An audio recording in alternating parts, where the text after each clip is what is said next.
அது மட்டும் இல்ல, இது உதயநிதி எப்ப வந்தாரு என்ன பண்ணா உங்களுக்கு நல்லாவே தெரியும். இவர் யாரு? திரு கருணாநிதி பேரன், திரு ஸ்டாலினுடைய மகன். வேற என்ன உழைப்பு இருக்குது? திமுக உழைப்பு கொடுத்திருக்காரா? இவரு பேசுறாரு, நம்பல. பால்டா எல்லாம் பேசுது, என்ன பண்றது? ஆக சிந்திக்க வேண்டும். இதே கரூர்ல 41 பேர் இன்றைக்கு விலை மதிக்க முடியாத உயிர் இழந்துட்டோம். முதலமைச்சர் இரவோடு இரவா வந்து பார்த்தார், சரி. ஆனா துணை முதலமைச்சர் எப்படி வந்தாரு? உல்லாச சுற்றுப்பயணம் போனார். தனி விமானத்தில் துபாயிலிருந்து திருச்சி வந்தார். திருச்சியிலிருந்து நேரா மருத்துவமனைக்கு போனார். ஒரு மாலை வாங்கி போட்டார், பார்த்தாரு, பேட்டி கொடுத்தாரு. நேரா திருச்சி விமானத்தை நிலையத்துக்கு போய் விமானம் ஏறி துபாய் போயிட்டார். நீ பேசலாமா? நாட்டு மக்கள் எவ்வளவு கொந்தளி போட்டிருக்கிறாங்க.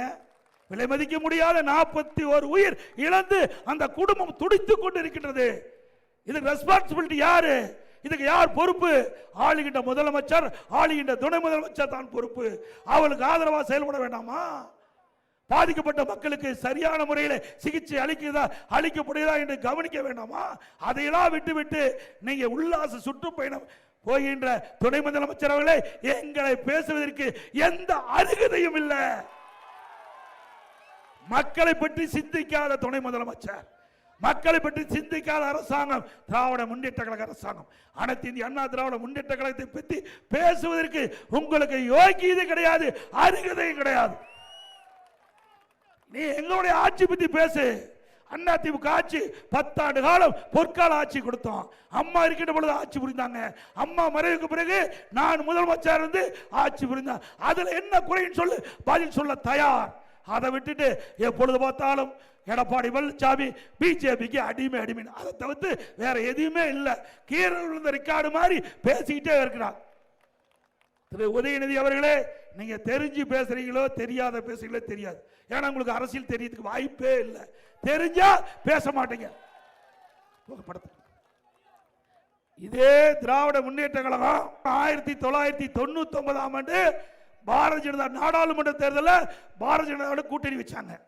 அந்த கூட்டணி வச்சு போட்டியிட்டு நாடாளுமன்ற அதிகமாக வெற்றி பெற்று மத்தியிலே மரியாதைக்குரிய மறைந்த வாஜ்பாய் தலைமையில ஆட்சி அமைக்கப்பட்டது. அந்த ஆட்சியில திராவிட முன்னேற்ற கழகம் பங்கு வைத்தது. அதுல முரசொலி மாற அமைச்சராக இருந்தார். பாருங்க, படம் யாரு? கருணாநிதி ஒரு பக்கம், முரசொலி மாற ஒரு பக்கம்.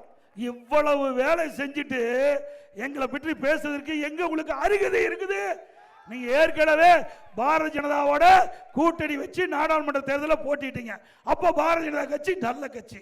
அதே 2001 தமிழக சட்டமன்ற பொது தேர்தல் வந்தது. அப்போ திமுக பாரதிய ஜனதாவோட கூட்டணி வச்சு போட்டிட்டாங்க. அப்போ பாரதிய ஜனதா கட்சி நல்ல கட்சி. ஆட்சி அதிகாரம் வேண்டும் என்றால் யாரு காலை வேணாலும் பிடிக்கக்கூடிய அடிமை திமுக.